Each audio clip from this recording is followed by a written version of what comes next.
Hello, friends. This is Dave Hurwitz, executive editor at ClassicsToday.com, here with random reviews from the Overflow Room.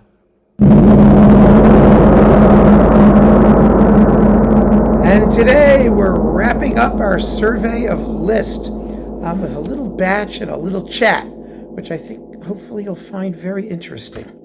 First, who do we got? Richter. Chopin and Liszt. This was the old Philips Richter edition. Remember, it was like lots of 2 and 3 disc sets. And this was the Liszt one. And it has the Liszt Sonata with Richter, which is phenomenal. Of course, we all know that. The Polonaise number 2, Scherzo in D minor, Trübe Wolken, which is Nuage Gris. Let's see, Consolation number 6, Hungarian Rhapsody number 17, Klavierstück in F sharp, Mephisto Polka, a bunch of transcendental etudes, concert etudes numbers 2 and 3. All the rest of the stuff on here is Chopin, and it's all in the big Richter boxes. There have been quite a few since this came out. This was originally issued in 1994. Oh my, yeah, remember that? So yeah, and I keep it because it's separate. And if you want the list that's in that Philips edition, well, there it is, aside from the piano concertos, of course.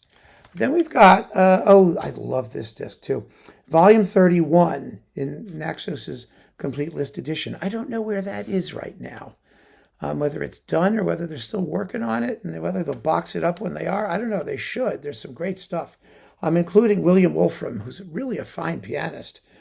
These are the Bellini opera transcriptions, including the A Grand Fantasy on La Sonnambula and Reminiscences of Norma, which is huge, and Reminiscences of Puritani, which is also huge. It's a 20-minute long piece. I mean, and the Norma thing is 16 and a half minutes. I mean, they're big, juicy works with wonderful tunes. And then Hexameron, Bravura Variations on the March from the Puritans by Bellini, 20 minutes long. You know, each one is by a different composer. I wonder if they tell you who they all are in here. Let's see, Thalberg and Pixis and Henry Hertz and Chopin and Liszt himself, and quite the collection of fun stuff. Really cool. Then we've got, a Faust Symphony with Beecham. This was just released in the Beecham box. Of course it was, with the choral ending, and it's Beecham. It's Royal Fill, it's stereo, somewhat,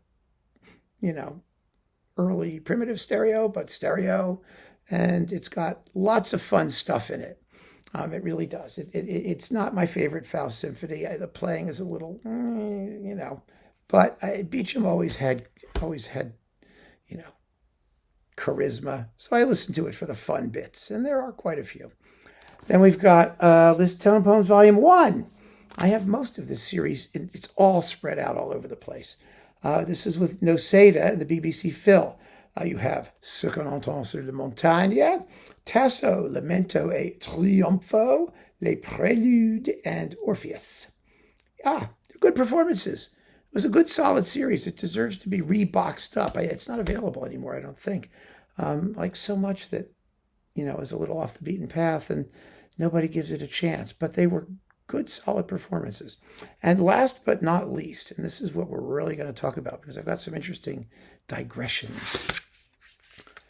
Liszt sheet music. This is one of these 2 CD sheet music collections.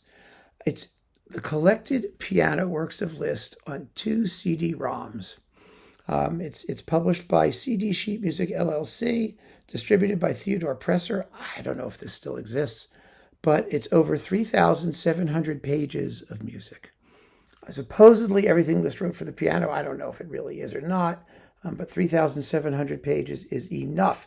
And you can look at them on your computer, and you can print them out on letter size, whatever, as much as you want. And I got this because I have probably as many Liszt scores as any other composer. I've got tons of it. I've got the critical edition, the Hungarian scores. And the reason I was curious about it is because I was doing my research on performance practice, and particularly vibrato in 19th century orchestra. And there are no recordings of the 19th century orchestra. And so I was looking for evidence of vibrato in transcriptions of orchestral works. And Liszt was a vibrato guy. In other words, he indicated vibrato in numerous spots in his piano transcriptions and original works. And so I was very curious to see, and I had to find all of Liszt. So I got 3,700 pages of Liszt, and I went through every single freaking page to isolate just about all the vibrato that you can find in Liszt piano works, and especially transcriptions. And it was very, very interesting because this got me involved in the idea of piano construction, piano sonority, and the effort to create vibrato as a natural component of timbre, expressive timbre, on instruments that otherwise were totally incapable of it. And I've published a couple papers in scholarly publications, including this volume, En pèlerinage avec Liszt, Pilgrimage with Liszt, Virtuosos, Repertoire, and Performing Venues in 19th Century Europe. I presented this paper at a symposium in Briosco, Italy, I believe it was. And my paper was selected for inclusion in the volume of papers that came from the symposium. And the title of the paper was, hang on a momentito, and I'll tell you. I think it was a fairly interesting paper. The people who I presented it with thought it was like really cool. They were quite interested because they were like heavy duty piano people. And oh wow, there it is. Number 4 in the book. Liszt transcriptions as evidence of intrinsic vibrato in the 19th century orchestra.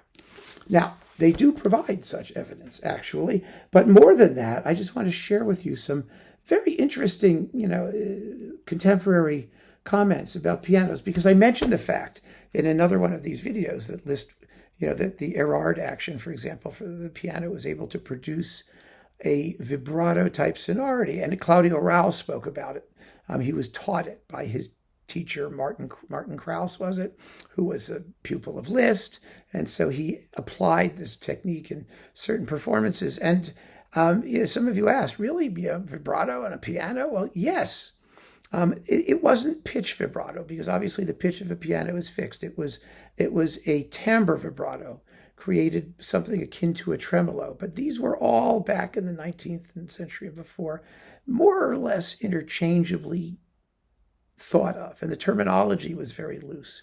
But here's a very, very interesting statement where I'm talking about Theodore Baker. Remember Baker? Baker's biographical, whatever, I don't know, I think it's that Baker.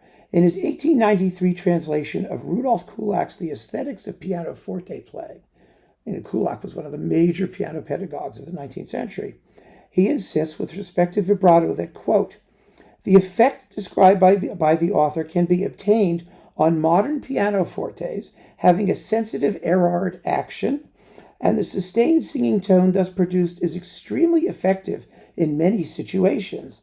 The vibration of the key must be very short and rapid, the finger never leaving the key, nor letting the same rise to its usual level. Perfect looseness and delicacy of touch cannot be more strikingly displayed than in this effect. Rather interesting. There was a desire to recreate the vibrato of the violin or of the human voice in keyboard terms. And they were keyboard terms. It wasn't exactly the same thing, but they did it. And they did it much earlier than that. Here we have, let me see, what's this? An article from 1844 in the Polytechnic Review and Magazine of Science, Literature, and the Fine Arts. The article is on the pianoforte in 1844, which is just when Liszt was doing his stuff, writing his apparitions and the transcendental etudes and all these pieces with their revolutionary piano technique, where he sometimes indicates vibrato effects. And in his transcriptions of things like Schubert's March Militaires and stuff like that. It's fascinating to look at. But here, the article writes, many very beautiful contrivances, more or less complex, have been resorted to, by which lightness of touch, rapidity of execution, and clearness of utterance have been secured to an extent almost incredible, to the attainment of the power of reiterating the blow, that's just a slight tremolo effect, with the greatest celerity and delicacy, a faculty so frequently called into action by the pianoforte writers of the day, immense labor and study have been devoted.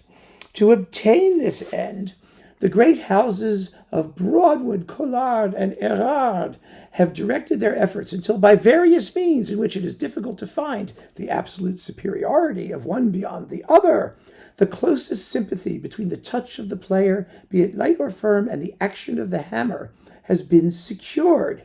Those of our readers who are acquainted only with this quality of the pianoforte, the repetition of a note, as it exists upon instruments 10 or 12 years old, can have no idea of the near approach to the vibrato of the voice or violin which such means as those employed by Messrs. Collard can effect.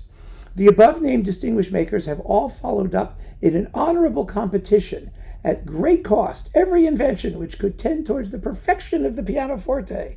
The results of their enterprise are amply recognized by the public in a large and liberal patronage. Yeah, I mean, so you see, one of the reasons we know that there was vibrato hanging out in orchestral works, which we can't hear on recordings, and in other music, in expressive music, vocal music, violin music, when it was arranged for the piano, if you had a piano that had the capability of mimicking this effect in pianistic terms, composers had to indicate it. Or they did, some of them did, not all of them, but a lot of them did. And so they would indicate it, and much of it was left up to the taste of the player, of course, to plug it in wherever they felt like plugging it in. But for my purposes, I was interested in seeing where Liszt actually indicated it. And he does indicate it in like all kinds of interesting places. Let me see if I can just show you a couple, just for fun. I know this is really a digression, but I have a huge list of Liszt transcriptions and where he's doing the vibrato thing, and it's really, really cool. So here we go, Liszt transcriptions. Okay, oh yes, absolutely. This is very, very interesting. Liszt wrote a song, Il m'aime tant, he loves me so, and all that stuff.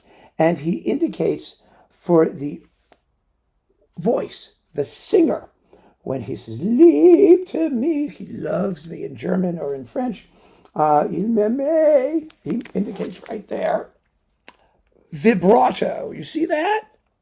See where he indicates vibrato over the vocal part? Yes? Hopefully you can see that. And then he made a transcription for piano, believe it or not.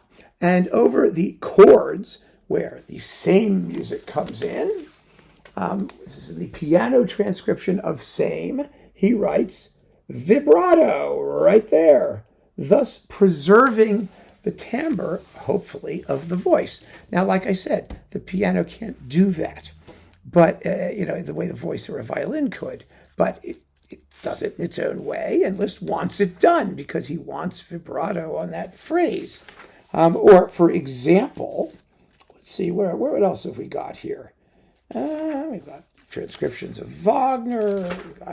Oh yes, this is interesting. This is the Canto Religioso from Berlioz's Herald in Italy, which is quite lovely. And Liszt writes there it is, Liszt's thing. And as you can see, he writes un poco vibrato, a range of vibrato. And in this case, it's an orchestral piece. And oh my goodness, there's like all kinds of cool stuff. Do I have more? Oh yes, we've got the Wedding March from Midsummer Night's Dream by Mendelssohn.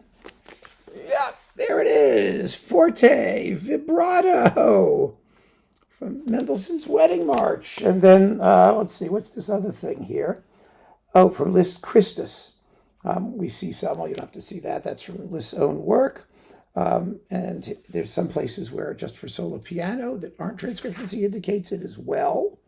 And anyway, you get the point. I for the purposes of this article, I had to make a selection of just a few particular examples, but there are lots of them. And it's a very, very interesting topic.